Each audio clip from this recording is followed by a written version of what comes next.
Welcome to the Sweet Science of Fighting podcast. Today we have Zach Ivanish. Welcome, Zach.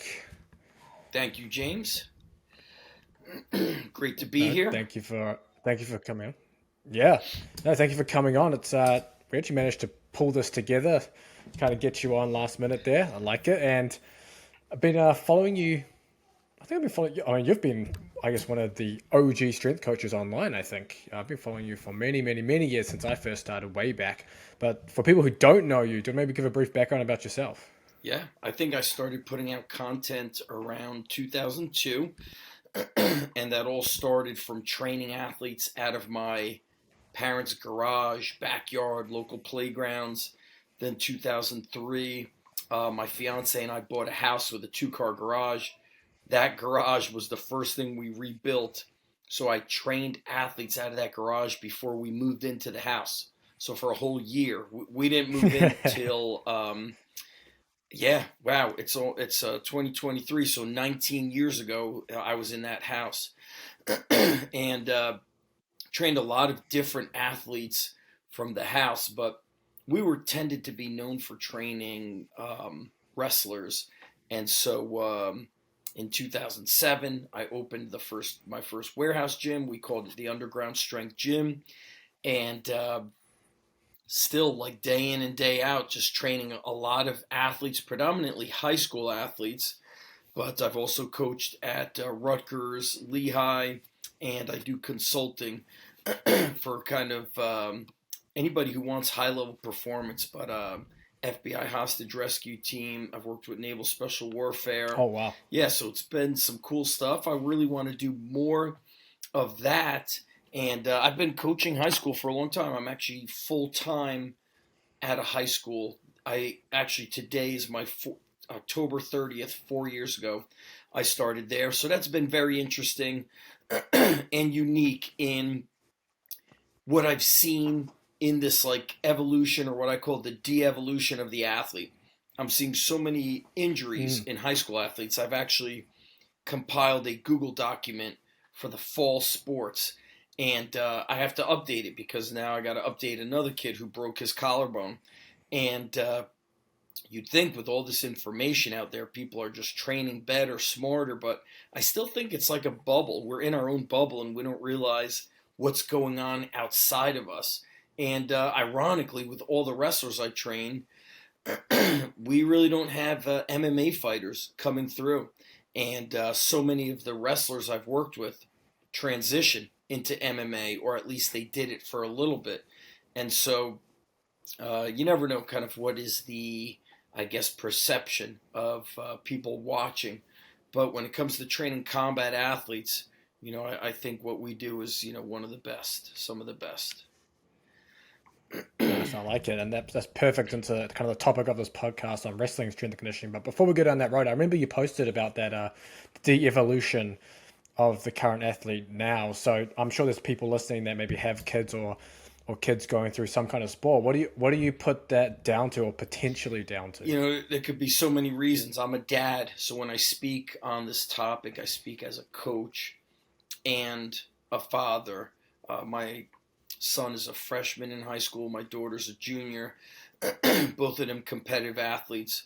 And growing up in our house, in the house we live in, my son was a little over a year and a half when we moved here, and my daughter was like just shy of 3 years old.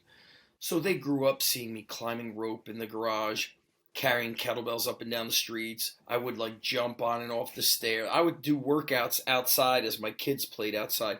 So they grew up seeing me being active. And so it wasn't odd for me to see my son, like, deadlifting a 70-pound kettlebell, but he weighed 45 pounds. But why? He thought it was normal. He sees his father climbing rope, doing ring pull-ups, jumping, sprinting, pushing a truck.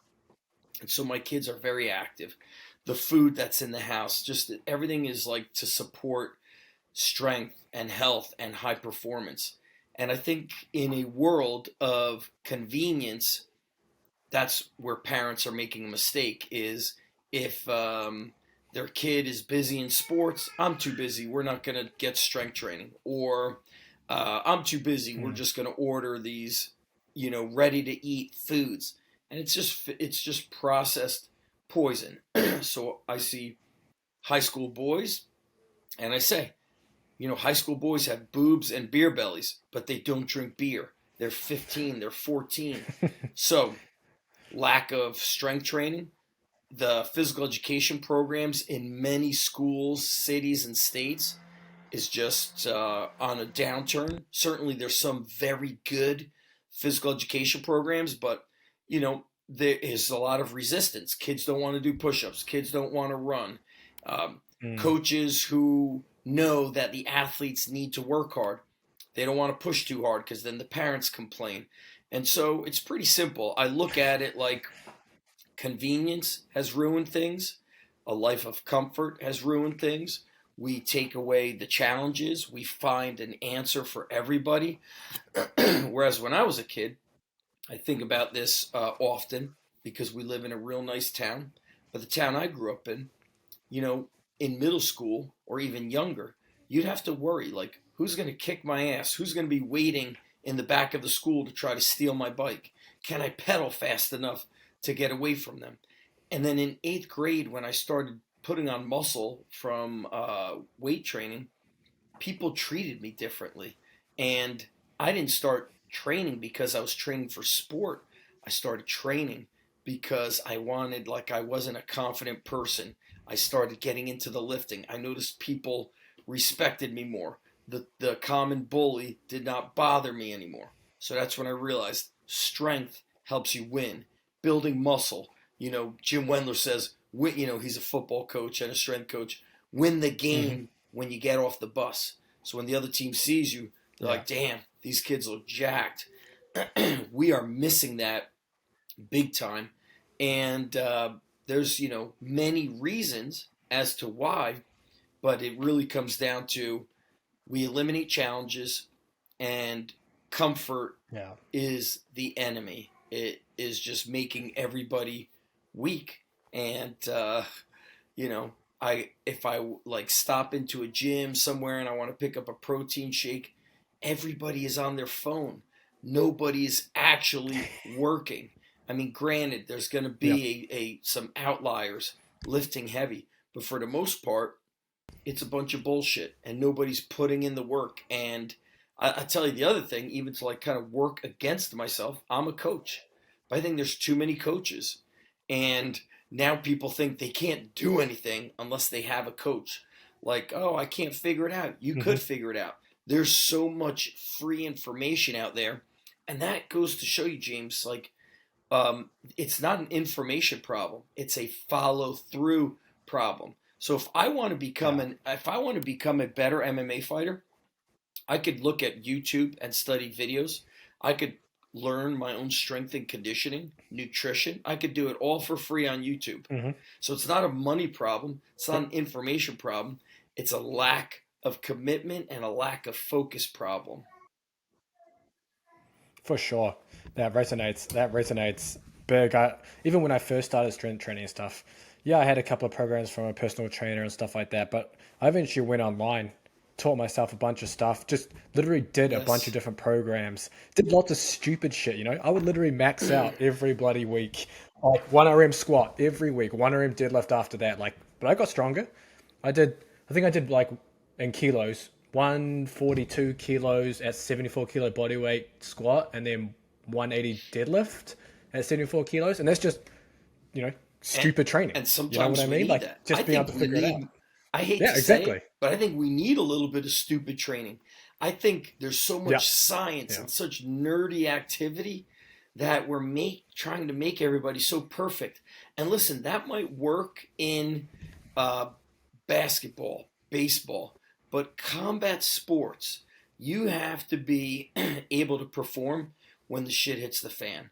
Can you be explosive under fatigue? Can you be explosive when you can't see out of one eye? Can you train under just tremendous fatigue or with you broke your hand? Well, oh, I didn't want to work this energy system. We don't do that on this day. Everything's so perfect. And I look back, Mm. and it's ironic because I feel like my older training style, when I was less smart, is better than what we Yeah. have today, because that's what the athletes of today need. They need more of that grit, toughness, durability, and even the language. I was thinking in the early days, 20 plus years ago, it was core strength, functional training. Then baseball moved into arm Hmm. care. Now, you know what they call like building your body resilient? They say build a robust body. I'm like, that's such a Yeah. stupid term. We want a durable athlete. We want a durable fighter who can not just withstand the rigors of the fight, not just the rigors of the competition, but can you thrive during training camp, or if you're a high school athlete or college athlete, can you handle all the practices, or are you going to fall apart? And if you're falling apart, it could be bad lifestyle, bad nutrition, the other thing could just be like you didn't have a good base of fitness leading into it. Louis Simmons always addressed that as GPP, general physical preparation. Louis Hmm. Simmons, with training fighters, I remember speaking with him on the phone, and I would love he would talk to me about training Kevin Randleman. Kevin Randleman passed away some years ago, but Kevin Randleman was a national champion wrestler from Ohio State. Then he went and fought in Pride and became a UFC champion. But he would tell me about the training they did. And to me, it made sense, but it probably didn't make sense to somebody who was like a science guy, you know? But, oh, this is where he's weak. This is where he struggles. I'm going to create a program that attacks those weak points. People don't think like that today. They make it so perfect that, like I said, I think every sport needs toughness and grit, but MMA fighters, combat athletes, absolutely need it. And so perfect training works against the combat athlete. Mm. Now, this actually goes nicely into kind of what I wanted to ask you around your philosophy around strength conditioning or physical preparation for wrestling, or even a little bit into MMA as well. But I think a lot of old time strongman style training is within your philosophy, correct? Stuff like Brooks Kubik's work, Paul Anderson, all that kind of stuff with odd object training and heavy lifting, fat Yeah, bars, etc. Dinosaur Training, I think, was Yeah, that's such my a great favorite book book. of Was all time. my eyes don't see so good though, the writing is so small in there, but I think it was written in '98. I did a video on it. It's called Iron Roots, but everything was heavy, odd objects, thick bar. That would be a Hmm. good aspect of training. I wouldn't go, all in on that training. My philosophy is I want to build overall athleticism. So I look at that as a blend of all the qualities. I want you to be strong. I want you to be explosive. I want you to have speed. I want you to have endurance, strength endurance, power endurance, cardiovascular endurance. I also want you to have muscle, body armor to protect your body. So if you're an MMA fighter and you're fighting somebody who's maybe, got a big Muay Thai background and they're kicking you and hitting you a lot, if you're all skin and bones and you don't have the body armor, you're going to take a greater punishment. We just had a football player break his collarbone, and sure, anything can happen when you're playing football, but you have a greater chance of injury when you're not building body armor. And so, a lot of times when an athlete gets injured, most of the time it's not a surprise to me. Sometimes, there's Mm. bad luck and there's a little bit of good luck in sports. Sometimes you just run a string of bad luck and, you're going to get hurt, especially in combat sports. It's going to happen. But if you don't, kind of have this umbrella of physical preparation, strength, power, body armor, all these traits that make a overall great athlete, you're just putting yourself at greater risk. And to me, preparation is something you can absolutely control. And it's interesting. I could watch athletes train together for 2 years. One athlete will make great strides. The other one will kind of have like barely changed. Why? Mindset, nutrition, lifestyle, intensity in training. But Yeah. they were side by side. They shared the same training. Okay, but the other person just did not follow through. and that's a massive problem in sports. People I think are a little bit delusional. They sign up for sports and they don't think about the danger involved. And in MMA, I'm not sure if we've seen a broken neck yet. I'm sure we have. I just can't remember who's done it, but we've seen broken bones. We've seen that, of course, like crazy. But you have high school athletes going out for wrestling, right? Wrestling is going to start in about 3 weeks. We've been doing training twice, 3 days a week for wrestlers. All of a sudden, I'm going to see a ton of new kids. And What now? 3 weeks 3 weeks out, yeah, out? wrestling is a winter sport. I think it's winter in Texas, or I think it's pretty much everywhere. California may Yeah. have been a spring sport, if I recall. I'm not sure, but you have athletes turning up 3 weeks before the competition to we start do. I do training? the strength and conditioning, so we schedule teams, or I schedule the teams to train. Yeah. You need year-round preparation, but what will happen is in 3 weeks, when the whole team comes, we're going to have kids who maybe did their own workouts, but then we're going to have kids who did nothing. Okay. You're going to have wrestlers who can't do a push-up.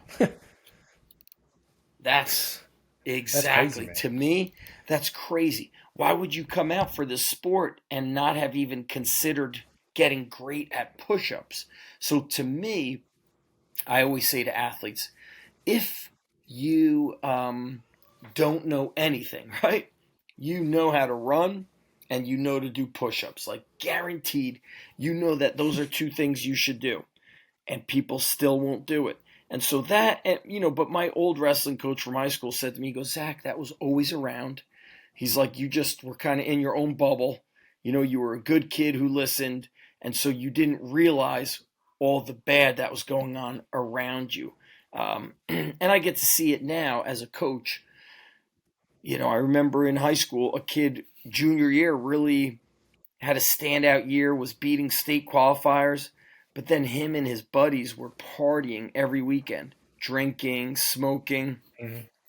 And then he started losing a lot of matches senior year. A lot of matches by 1 point, overtime, very out of shape, gained too much weight. And one of our coaches, I overheard him say, he said, Mike, maybe all that partying caught up with you.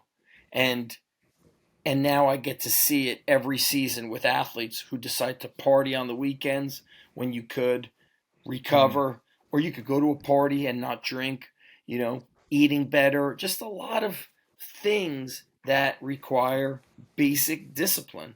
But some people just don't want to do it. Yeah. I hope you're enjoying the chat so far. Before we get back to that, I just want to let you know that Sweet Science of Fighting is more than just a podcast. We have a full training app with strength conditioning programs for strikers, grapplers, and MMA athletes, so you don't have to think about what you're doing and you're getting access to the latest scientific methods to improve combat sports performance. We have programs specifically for judo, for jiu-jitsu, for wrestling, MMA, boxing, Muay Thai is coming soon. All these things are going to be in the training app. We also have a private community where some of the coaches that have been on the podcast are in there to help you with any training questions and any performance questions you have. For example, Andrew Usher and Casper DeWitt. We also have some online courses within the training app. They cover strength, conditioning, mental skills, and weight cutting. And finally, we now have Ryan Villalobos in the community, a second degree jiu-jitsu black belt, who is there to break down any of your grappling matches that you want seen to by a second eye. He's currently breaking down videos on a separate Sweet Science of Fighting YouTube channel, and he will break down your video within the community. So if you have a match or a roll that you just recorded, you can upload that in there and Ryan will break that down for you. So what are you waiting for? Jump down in the description. You can check out the Sweet Science of Fighting Underground. Otherwise, enjoy the podcast. Yeah, that's insane to me. Someone can turn up 3 weeks before a wrestling season with no training. But how does your strength and conditioning program run? Or let's just dive into some of the specifics. So kind of like the off-season, pre-season, how it changes throughout as you go into the season. And we can cover some of the strength conditioning stuff and week schedule and kind of how it fits in wrestling practice. Like to look at, right now we're pre-season for winter sports. So wrestling, basketball, but we'll focus on wrestling. So when we're like 6 to 8 weeks out, that's the preseason. Kids are going to wrestling clubs, tournaments, There's some big tournaments. So we have to kind of look at some of these big competitions and maybe taper the week of.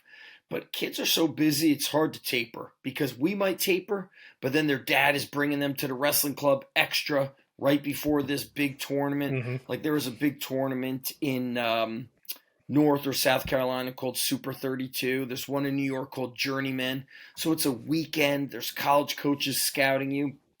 So we got to make sure we kind of have this like, I don't want to say peaking. It's hard to keep peaking, but we're not running them to the ground. In the season, I want to train wrestlers. I'd like to see them twice a week for like 30 to 45 minutes. Some kids might show up once a week at my private facility, whereas at my high school, my last wrestling coach was very supportive. I would usually lift the wrestling team 30 minutes before practice.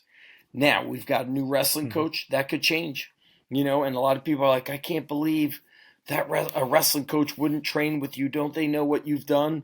It goes back to like all this great information out there and people don't want to learn it.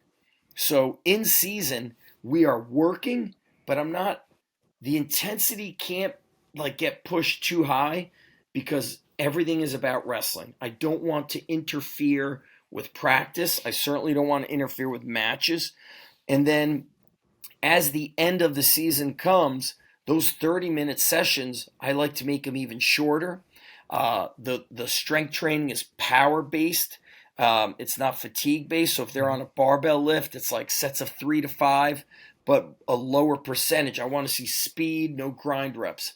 If we're doing dumbbells, kettlebells, 6 to 8 reps, and the volume is low because, again, it's like I'm using the training to prime them up and not fatigue them.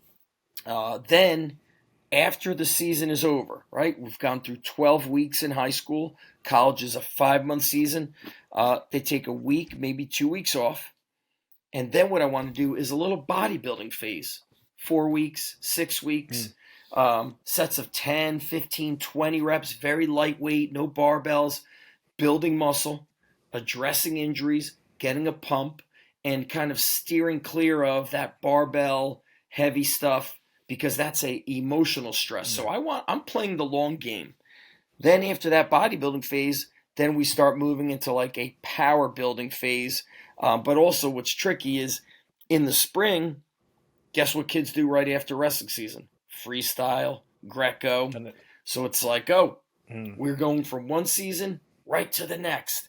And so you're trying to get a little downtime, but you don't. And then in the summer, if they are not competing in like what's called Fargo, like the Freestyle Nationals, then maybe we have what's called the deep off season. That's when I could do some of the crazier shit. Like, okay, maybe we could do some more intensive strongman training. Maybe we could do a mini cycle of 20 rep squats, maybe two, once a week for 2 weeks, possibly 3 weeks. So it's like preseason, in season, make sure we peak at the end of the season for the district, region, hopefully the states, bodybuilding phase after the season, power, strength, putting on body armor, and then summertime, if it's the deep off season, we could do some volume work. We could really hit kind of like what would maybe look like Westside Barbell, a little more of that volume where we're trying to get them to build muscle. And that's that's only if they're going to train year round.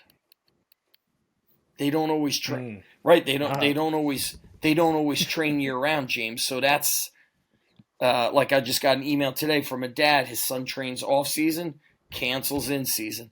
It's like, bro, exactly. What? They're like, he's going to be too busy. Listen, if I didn't own a business, I would tell you the same thing.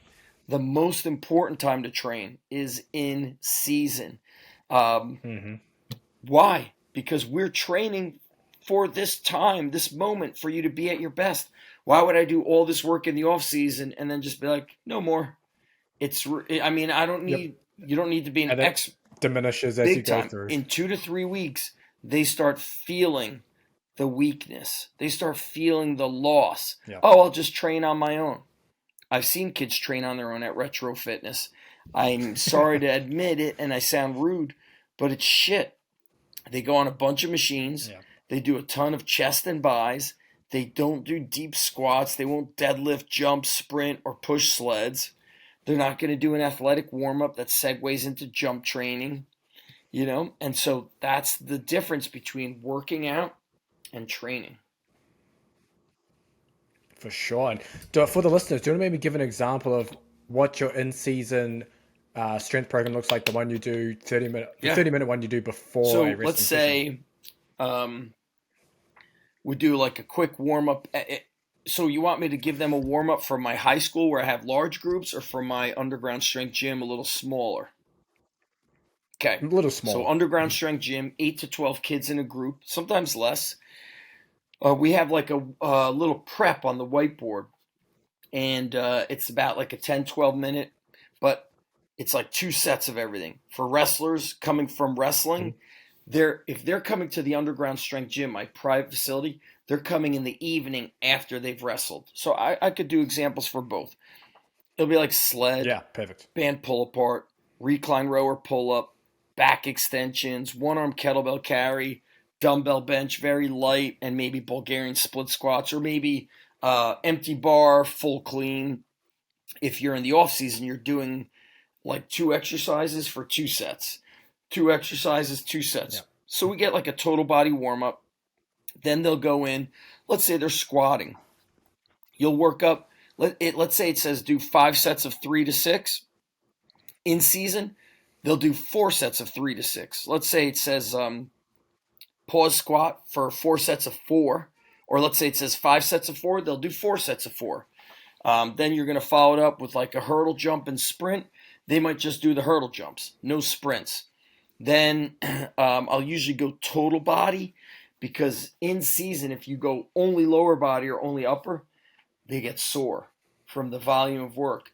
So let's say the normal workout would be squatting, jumping. After that, they might do split squats with fat bell snatches for 3 sets of 8. Well, I might do something like, hey, you could do the snatches for 3 sets of 5, and instead of the split squats, let's go dumbbell bench for 3 sets of 8.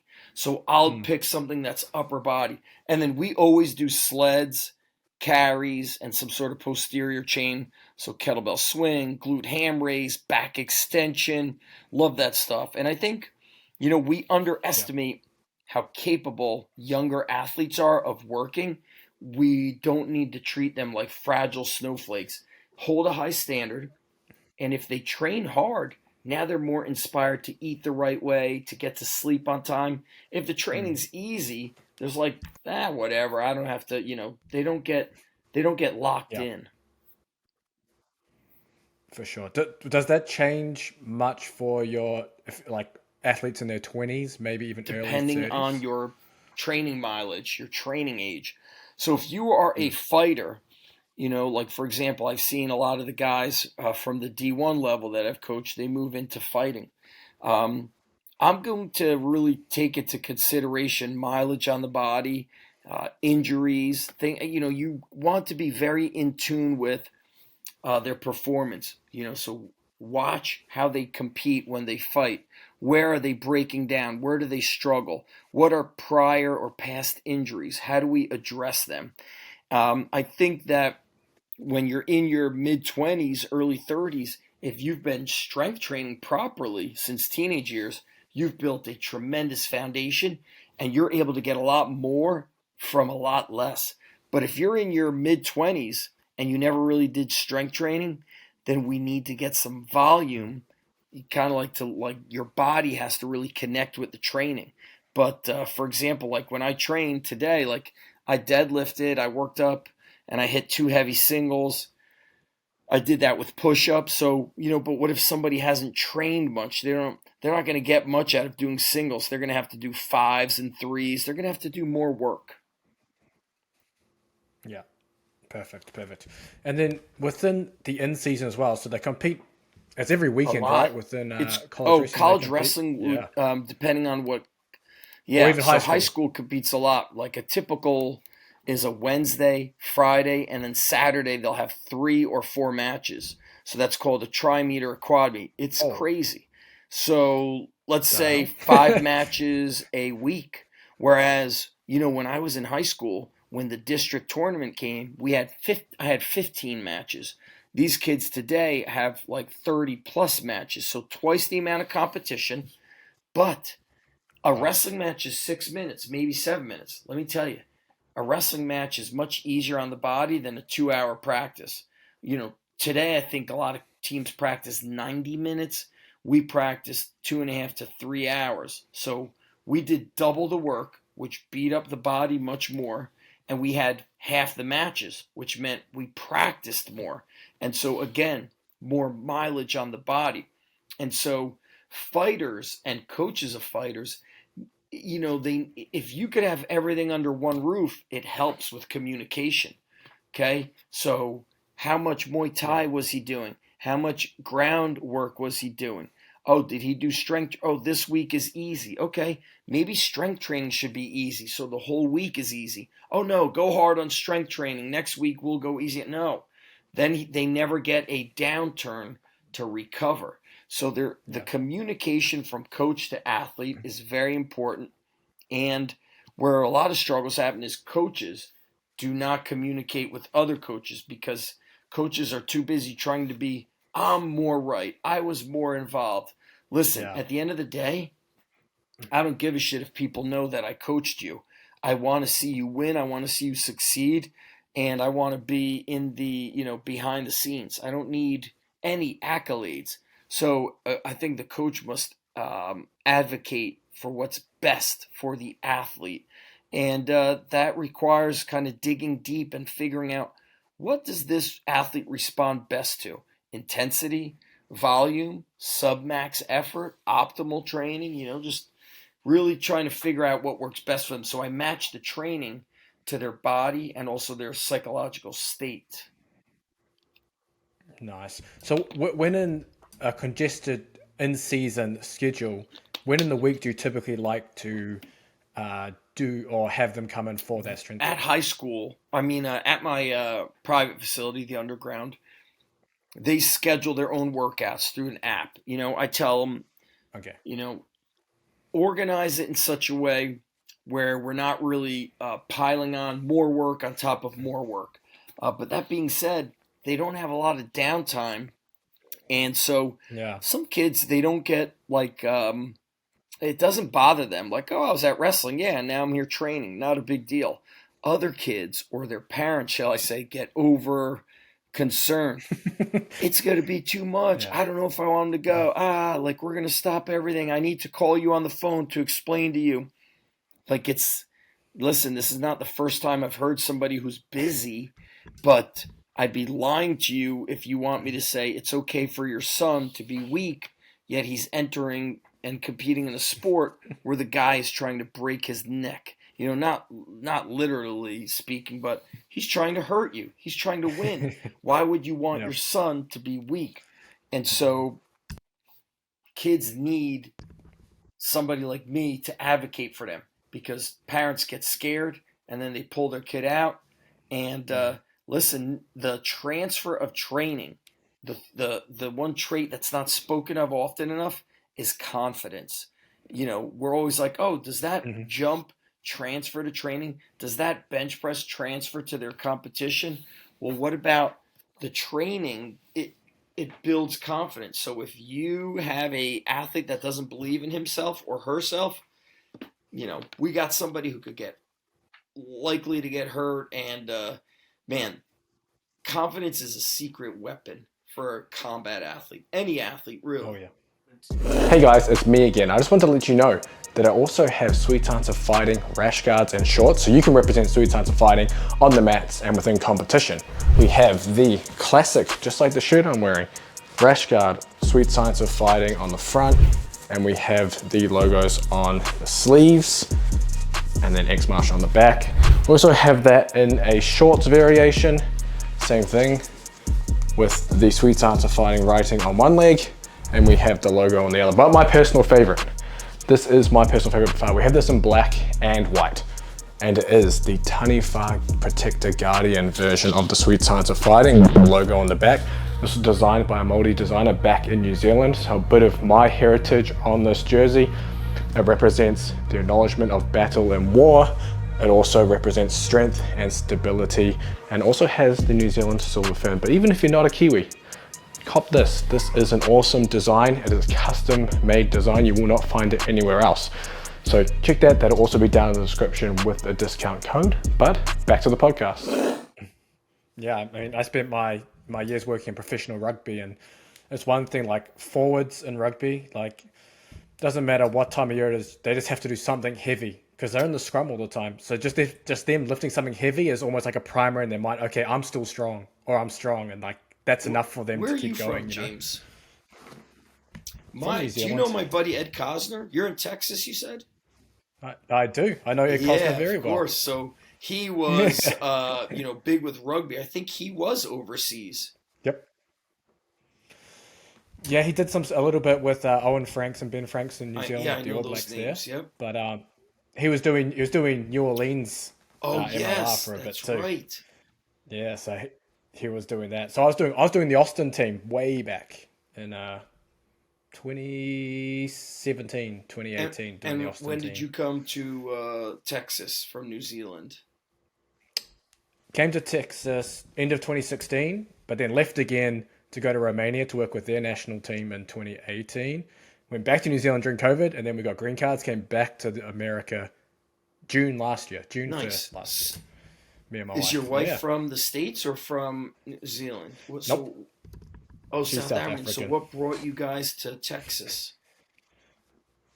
Well, I met her in Texas. Nice. I met her here, and then went around for my work. We got married, and we loved it in Austin. So we just decided we wanted to come back. Very nice. I used to actually do certifications in Austin in like the 20. I may have been there like 2009 through 2012.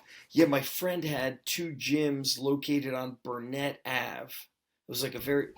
That wasn't Austin Simply Fit, was it? CrossFit Central, and then another gym was Red Black Gym, but now that shut down years ago.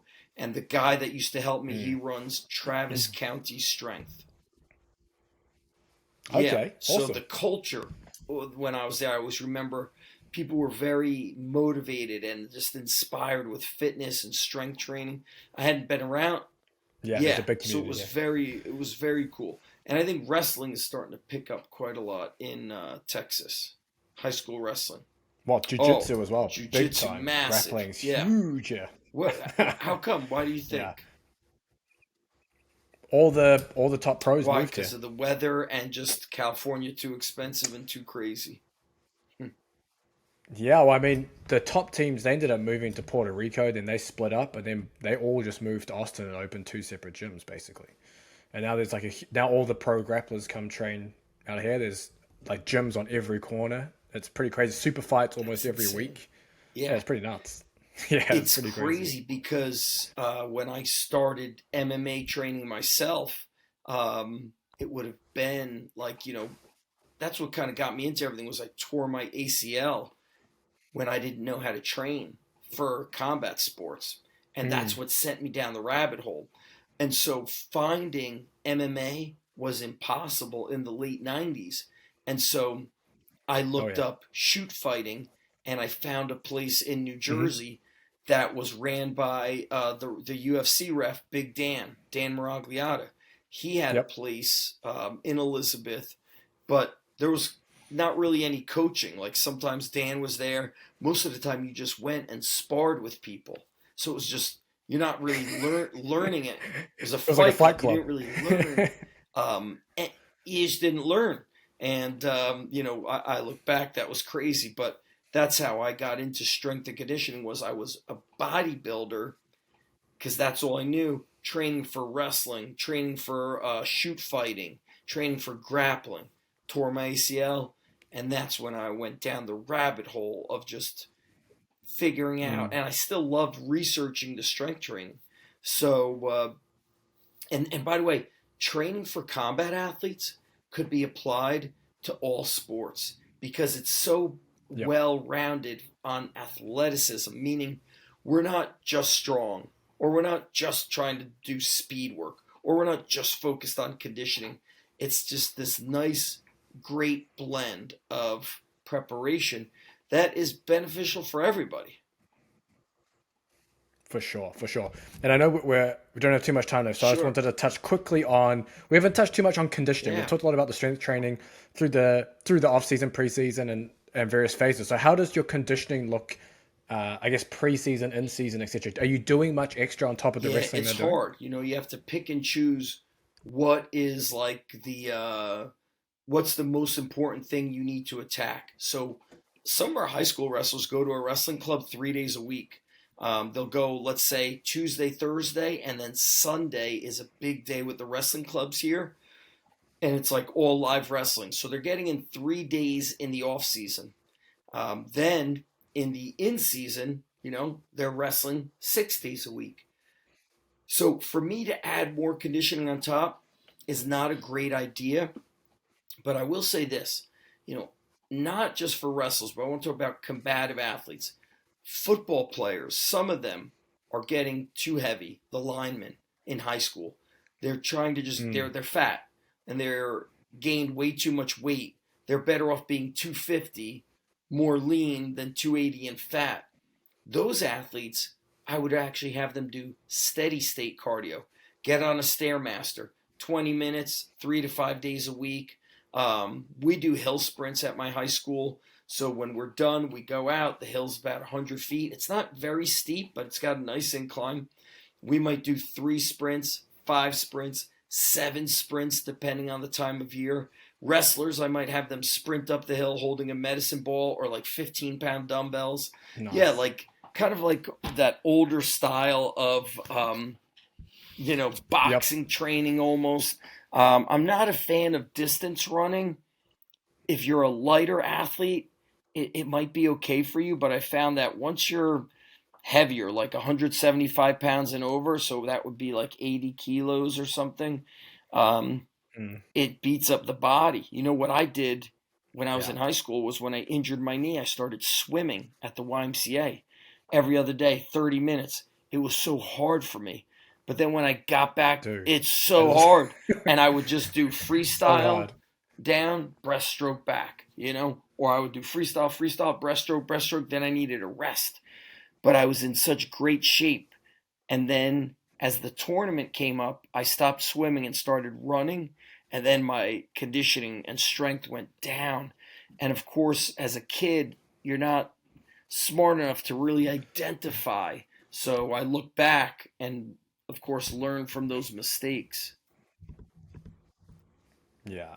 No, I love that. I love the hill sprint thing. I remember when I was in, oh, we called it college back home, but it's high school basically. I mean, I was young, so obviously that was where I felt like I was in my best shape cardiovascular wise. I remember Jim Wendler saying like, if when in doubt, just squat and run hills. Perfect. So I'd literally go into the gym, I'd squat heavy, and then we had a hill next to the gym, and I would run hill sprints, and that's just like I love it. I love that just doing crazy That is shit like that, and perfect. You could you know, it's squat, awesome.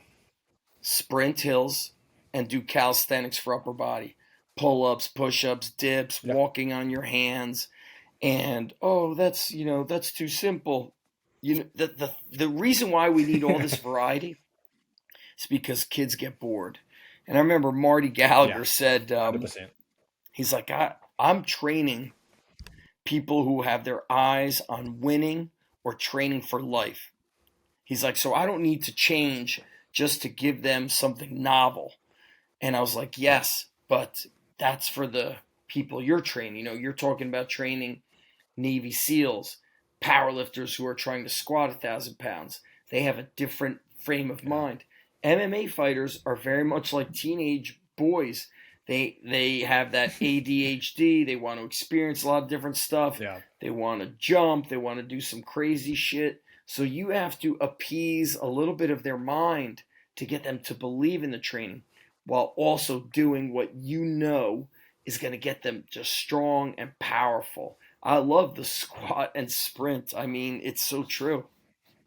That, yeah, I know that was like, I just, I love that shit back in the day. I was just like, I wish there was more hills around here, but I mean, our little cul-de-sac here is a little slight slope, nothing crazy. Maybe I should get I back into it. I think I told the athletes, I said, the hill sprints never end, the deadlifts don't end. You should be doing that for the rest of your life. Nice. That's a perfect way to end this podcast. I know you got to shoot soon, but where can people find you, Zach, and follow what you're doing? Strong Life Podcast and Amazon. Tomorrow, my Encyclopedia of Underground Strength second edition comes out. There's a 15-week program in there, very good for combat athletes. And if you go to zachevanesh.com or zachstrength.com, get my newsletter and free training courses. I think they will love it. And I'm on YouTube, Instagram, a lot of free stuff they can find anywhere. Nice. We'll link that up in the description. But thanks for coming Thank on, you, Zach. James. Appreciate it.